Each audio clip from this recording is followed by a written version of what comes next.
Hey guys, we're back to another video today. I'm 100, and we're back in Splatoon 3.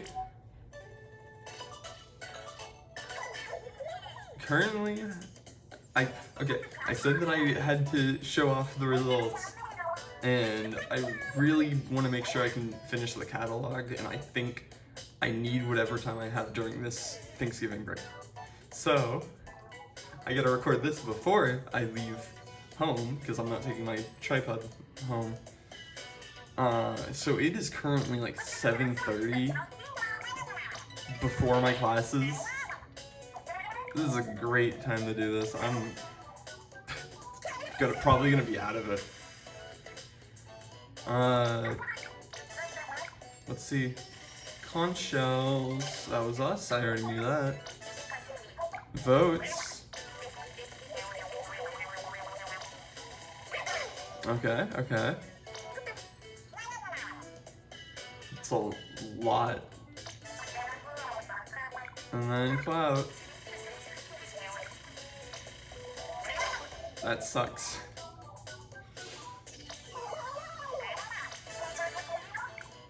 Alright.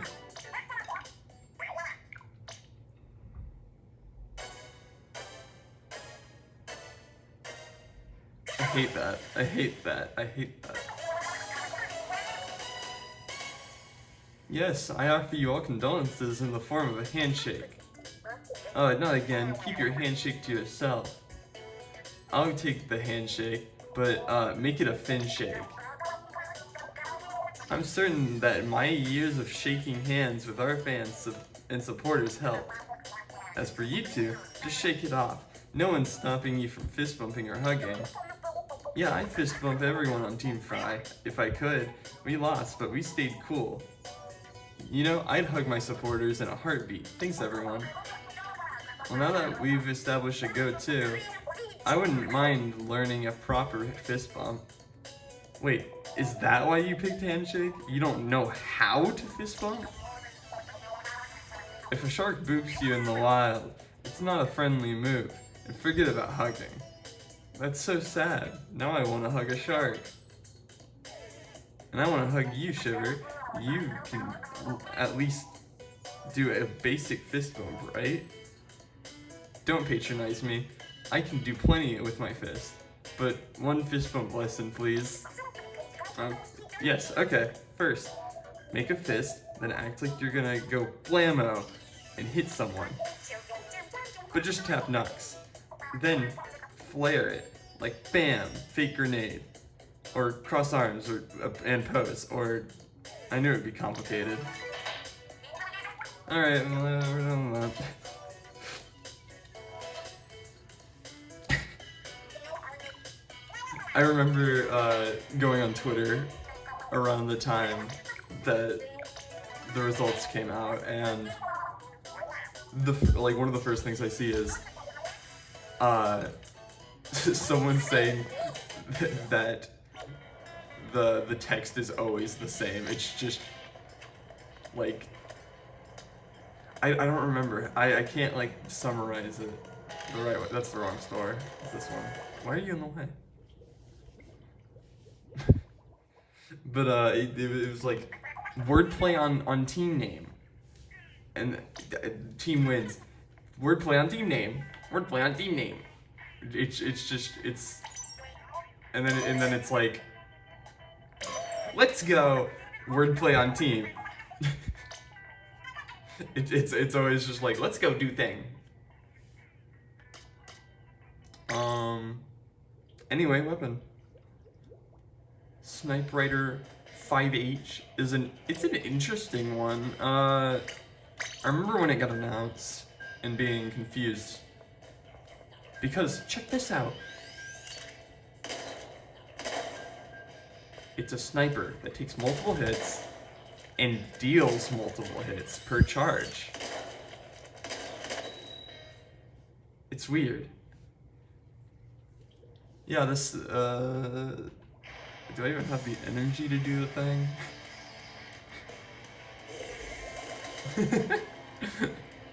Hummus?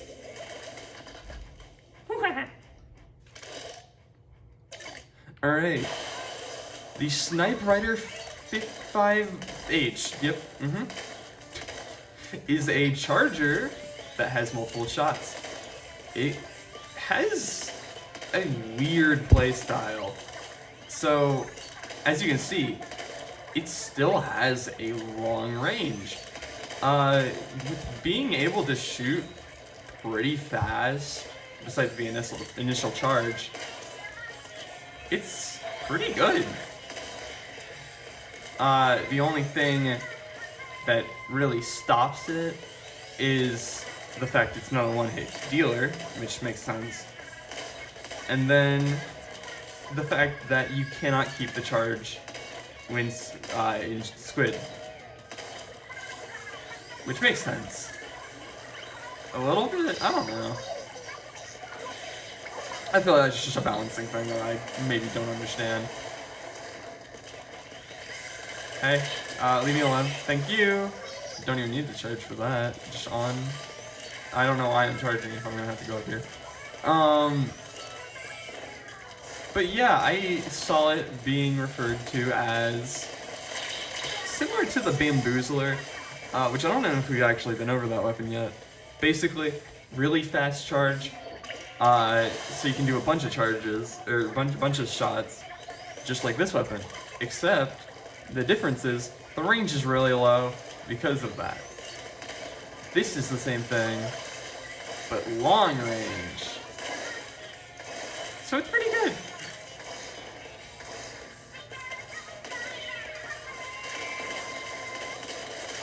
Hey, look at that. I saw it also being referred to as a good transition from shooters to snipers, if that's your playstyle. It gives you a little way to kind of try out a sniper if you're more of a shooter player. Which, yeah, I see that. Because you got a lot of shots and you can miss all of them.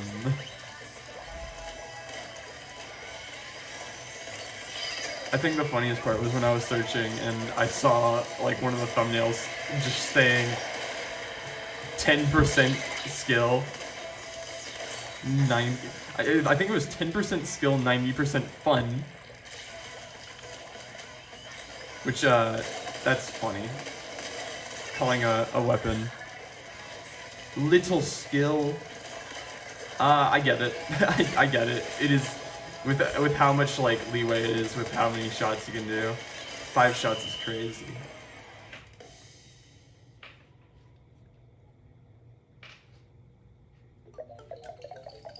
Look at that. We won.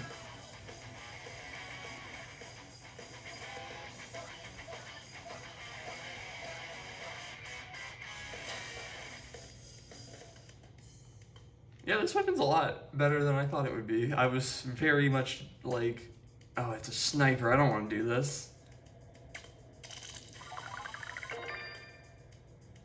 The pencil is kind of weird to me. I don't know, because I'm just like, this thing doesn't write. No, because like, look at it, it's like, got like a little ink pen at the end of it. So I don't know, it's weird to me.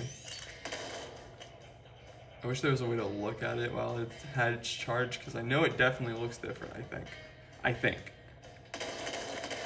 I don't know, the thing that weirds me out is that it looks like a pencil, but it has like the tip changed so it can hold ink, but it's still got like the eraser, and that's a big eraser. Oh wait, you can see the shots in there. Okay, I see that. It's got a little clear way.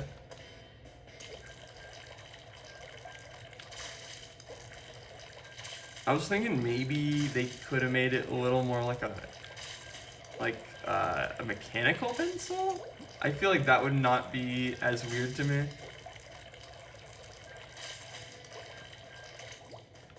Especially because how much you have to like push on those things to like get the lead out.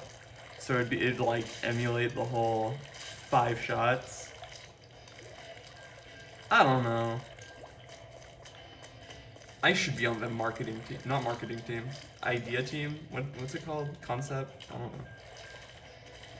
I should be on the team in some way.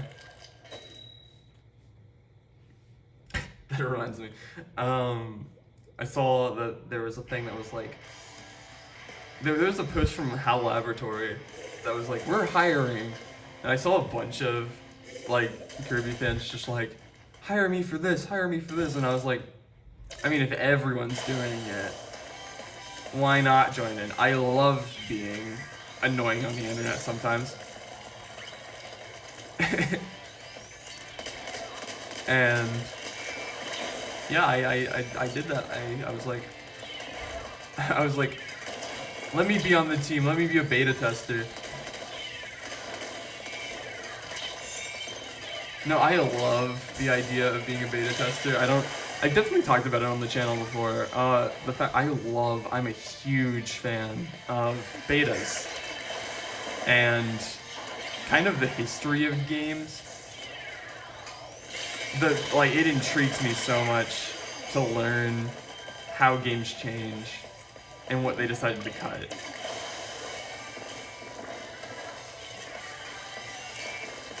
Like, a game comes out, I play it, there is some point where I will go on, like, the cutting room floor to see what's in the files. I'll look at the original trailer to see if I can even, like, just notice myself what's changed. And it's so interesting to me. Especially when, like, that stuff is available. And it's like, you get to just straight up see how different it is. An example that comes to mind would be Het in Time. That game's beta is so interesting to me. Because there's so much that was kind of hidden from the public. But all that we have is so interesting. Like, the entire, like, worlds being different, like, the levels being, like, completely different, the storylines in some of the chapters and stuff. It's so interesting to me, especially when we find stuff and we just have no explanation for it. Like, I don't even know I don't even have an example. Especially love when games even, like, reference their own beta. Like, I feel like that's... Dang, I knew an example, like, of a Nintendo game that I think, like, had referenced its own beta. But it was, like, so... it was essentially, they were making a reference, but people didn't really know it was a reference. Which I guess, thinking about it, like, saying that out loud, I'm thinking that's actually probably, like, a thing that happens a lot. It's just, you know, hey, this thing didn't work when we first thought of it, but it's a cool idea, let's bring it back. So I guess that is kind of that case.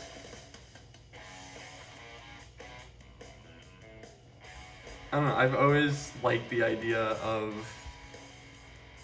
being able to play through games as they're being developed, so it's like you get to see what changed. No, I remember now. A good example would be Pizza Tower. Oh, I remember when they would send out stuff for, like, the Sage events. They would put out demos, and you would see how they changed their thought process. I remember, because I remember playing one of the demos for that, but I never even played, like, the full game when it came out, because I don't have a computer and it's not on anything else besides Steam. But I played the demo, like, a while back, and I remember thinking about something that was in the demo and finding out that it was scrapped from the main game, so I had a funny discussion. I was like, oh yeah, pull up the one part of the HUD. And like just genuine confusion because it's not in the full game. And only I knew about it because I played the demo. I think that's... I feel like that is like my interest in that kind of thing is... It does kind of lead into demos. My interest in demos. Because it is kind of like that. It's like... Yeah, if you think about it, because I'm like, oh, what did they cut from the final thing? It's kind of like, what did they cut to make the demo? That is some of my most interested things. No, like, I'm thinking about demos now. So I'm like, sometimes they make demos before the game's finished, so it's like, you have a bit of the playable demo, or beta. So it's like, whoa, that's cool. And then, I don't know, demos are so interesting to me because, like, what do they do sometimes? Sometimes they'll, like, Kirby Star Allies demo, that was, like, entirely created levels for the demo by just taking segments of the levels in the final game and just putting them together into basically compilation levels. I love that. It's such a cool idea. Then there's my least favorite kind of demo, which is a timed... Oh, what am I doing? A timed demo. An example that comes to mind is Sonic Frontiers, which I think is, yeah, it's just the game, but there's a 15-minute timer on it. I mean, it makes sense. It is an open game, so they don't want you to just be able to do everything, but I guess, well, they don't want you to do everything. What's in the demo is only the first island. And I think if I remember correctly, the first boss might not even be in the demo. I'm not too sure about that. But yeah, they have the first island. I think the 15-minute just discourages you from doing everything that the island has to offer. But technically you could just keep replaying it. But I guess having to restart and redo the tutorial is what's they're hoping would stop you from doing that. One day I'll play that. The demo. I might play the game eventually, but the demo mainly, yeah, for like which I want to do eventually, but I keep forgetting that I can do that because I'll be like, I'll record Splatoon, and then I'll be like, I'll either be like, I'll record another Splatoon, or I'll be, I recorded one video this weekend. I'm just gonna not do another one.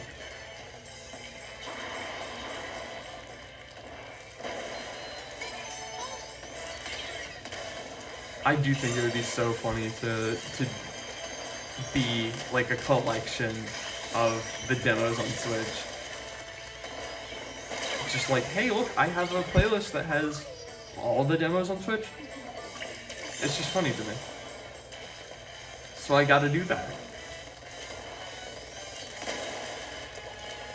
I hope there isn't a point where demos outweigh time. And by that I mean, I'm just behind enough to where I don't have the time to be able to do all of them before like an inevitable eShop takedown or something. But I think that will be a long time from now. Like, I think the Wii U eShop ended like a year or two ago. So judging by that, I should have plenty of time for the Switch. I just need to, you know, get on that because I'm still very behind.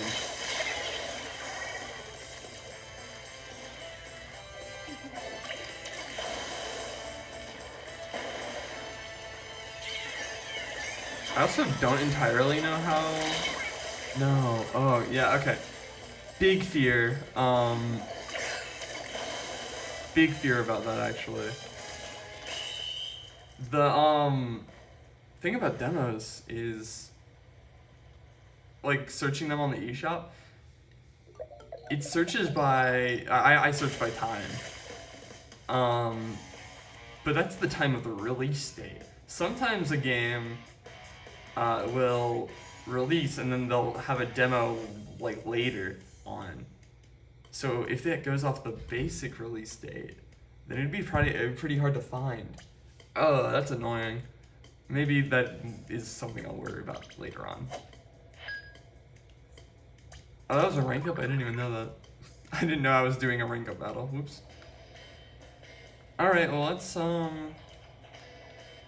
just go to Atlantis and get our thing. And then we'll leave, and we're over 21 minutes, so that's great. Kinda like leveled up. That was the one that we did in this video, right? Alright, that's it for this video. See you all next time. Go join the Discord, and goodbye.